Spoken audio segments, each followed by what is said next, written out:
Ada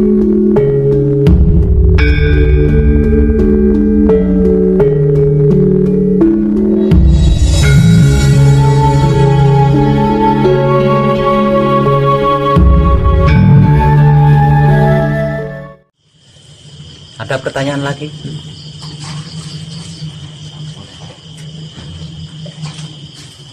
Siap. Sifatnya hanya konfirmasi dan sekaligus mohon dikoreksi, Ya. karena tadi ketika yang tadi siang, hubungannya dengan yang tadi siang, ketika saya bertanya di dalam hati, tiba-tiba juga ada jawaban juga. Cuma kan saya sedang belajar misalnya, jadi belum pede apakah benar jawaban itu. Konteksnya adalah agama dengan Tuhan yang ilusif. Ya. Nah, bagaimana dengan gereja yang sungguh mengakui Isa, Yesus, dan juga sekaligus mengakui bahwa benar Roh Kudus itu yang saat ini bersemayam, gitu. Tapi sekaligus tadi lalu timbul jawabannya, ini minta dikoreksi apakah jawaban ini itu Iya. bisa saja mengakui bahwa seperti itu, tahu Roh Kudus, tetapi tidak tahu caranya, cara mengenalnya, sampai kepada bagaimana menyebutkan, lalu menerangkan sampai betul-betul mengenal itu. Apakah jawaban itu betul? Jawabannya ada dua itu. Bisa iya, bisa tidak. Jawaban ada dua. Bisa iya seperti itu, juga bisa tidak seperti itu. Seperti yang sudah sering saya ulas, semuanya itu bergantung daripada kebersihan otak atau pikiran kita, hati atau batin kita, kelamin atau syahwat kita. Bergantung dari situ. Betapapun, artinya betapapun kita percaya, betapapun kita yakin bahwa Tuhan itu ada, kalau otak atau pikiran kita, hati atau batin kita, kelamin atau syahwat kita tidak terjaga kebersihannya, tetap tidak nyambung. Tidak nyambung. Kenapa kok tidak nyambung? Karena yang dimaksud daripada Tuhan itu sebenarnya hanya berlaku untuk orang-orang yang kebersihan otak atau pikirannya, hati atau batinnya, kelamin atau syahwatnya terjaga, Pak. Bukankah di dalam kitab setiap firman selalu menyatakan, hai orang-orang yang beriman? Jelas kan? Artinya Tuhan, yang dimaksud Tuhan itu hanya berlaku untuk orang-orang yang beriman, Pak. Kalau tidak beriman, tidak nyambung. Karena apa? Karena Tuhan tidak berlaku bagi dia. Jadi yang mereka geluti itu Tuhan ilusi, bukan Tuhan sesungguhnya. Karena Tuhan yang sesungguhnya itu hanya berlaku untuk orang-orang yang otak pikirannya terjaga kebersihannya, hati atau batinnya terjaga kebersihannya, kelamin atau syahwatnya terjaga kebersihan. Jika tidak, Tuhan yang sesungguhnya tidak berlaku bagi dia. Makanya tidak nyambung. Perkaranya hanya di situ saja sebenarnya. Jadi bukan perkara agamanya, bukan perkara ayat-ayat di dalam agama itu, bukan perkara akidahnya, bukan perkara kaedahnya, bukan. Perkaranya tiga singgasana mereka ini, tiga singgasana kita ini bersih enggak? Kalau bersih, kebersihannya terjaga enggak? Perkaranya cuma itu toh, Pak. Hanya satu itu. Bukan perkara yang lain.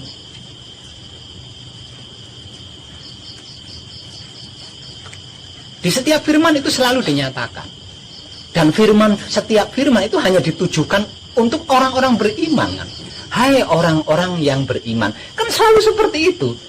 Artinya setiap firman itu hanya ditujukan kepada orang-orang yang beriman. Lebih dalam lagi, berarti Tuhan itu hanya berlaku untuk orang-orang yang beriman. Kalau tidak beriman, Tuhan yang sebenarnya ini tidak berlaku. Makanya apapun yang dilakukan tidak direspon sama Tuhan. Yang merespon adalah Tuhan, ilusi ciptaannya sendiri. Itu yang merespon.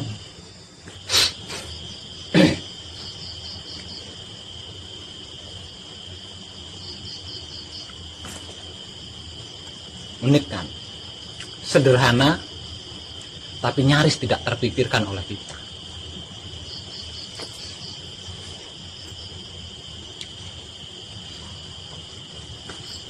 Sekarang pertanyaannya, apa sih iman itu? Kan gitu. Sekarang yang jadi pertanyaan kan, lah kalau begitu, iman yang dimaksud di dalam firman oleh Tuhan, itu apa sih? Dan saya terlalu amat sering menguraikan itu atau menyampaikan itu melalui YouTube, bahwasanya yang dimaksud iman oleh Tuhan di dalam firman-Nya adalah pasrah kepada Tuhan, menerima keputusan Tuhan, mempersilahkan kuasa Tuhan, merasakan kenyataan Tuhan, dan menebar kesadaran rasa cinta kasih sayang Tuhan. Itulah yang dimaksud iman oleh Tuhan. Jadi iman itu bukan yakin atau percaya. Untuk apa kita yakin dan percaya kalau tidak pernah pasrah kepada Tuhan, tidak pernah mempersilahkan kuasa Tuhan, apalagi sampai merasakan kenyataan Tuhan. Nah, Tuhan malah dianggap gaib.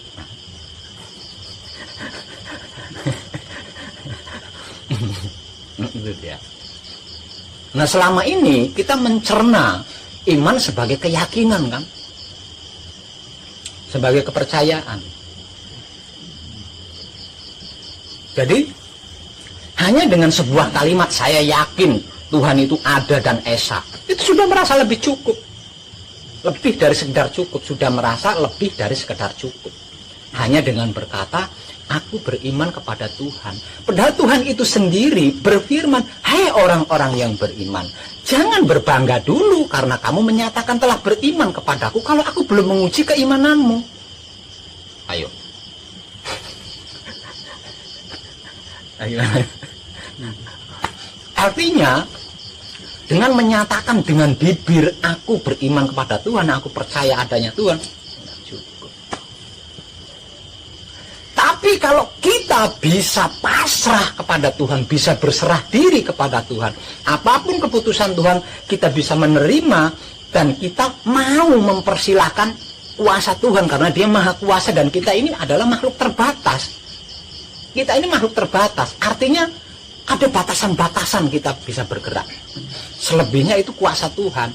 Jadi apapun itu, suka tidak suka, setuju tidak setuju, kita harus mempersilahkan Tuhan. Nah, kalau tidak melakukan itu, percuma kita percaya atau yakin kepada Tuhan. Intinya di situ aslinya. Intinya di situ. Jadi bukan perkara agamanya yang tidak diakui Tuhan, atau firman-firman di dalam agamanya yang kurang hebat katanya, bukan perkara itu aslinya. Atau karena bertentangan dengan adat tradisi setempat, enggak, bukan karena itu. Tapi karena otak atau pikiran kita, hati atau batin kita, kelamin atau syahwat kita tidak bersih. Hanya itu. Dan selama ini yang belum pernah kita kaji, nyaris tidak pernah kita kaji, hanya tentang ini saja. Selain tentang 3 hal ini, waduh, sekolahannya ada luas, pesantrennya banyak, masjid di mana-mana, pura di mana-mana, wihara di mana-mana, gereja di mana-mana. Kurang apa lagi? Semuanya sudah. Yang belum pernah kita kaji adalah tentang otak atau pikiran kita sendiri, hati atau batin kita sendiri, kelamin atau syahwat kita sendiri. Ini loh yang nyaris belum pernah kita kaji.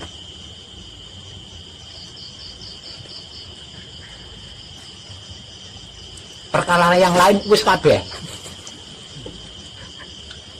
Tinggal itu toh. Jadi jangan pernah salahkan ilmu-ilmu yang pernah kita pelajari. Jangan meremehkan agama-agama yang kita anut, akidah dan kaidahnya. Jangan, bukan perkara itu. Semua itu sudah benar. Semuanya itu sudah benar. hanya saja belum tepat. Karena apa? Karena kita lakukan dalam sikon, otak atau pikiran, hati atau batin kita, kelamin atau syahwat kita tidak bersih.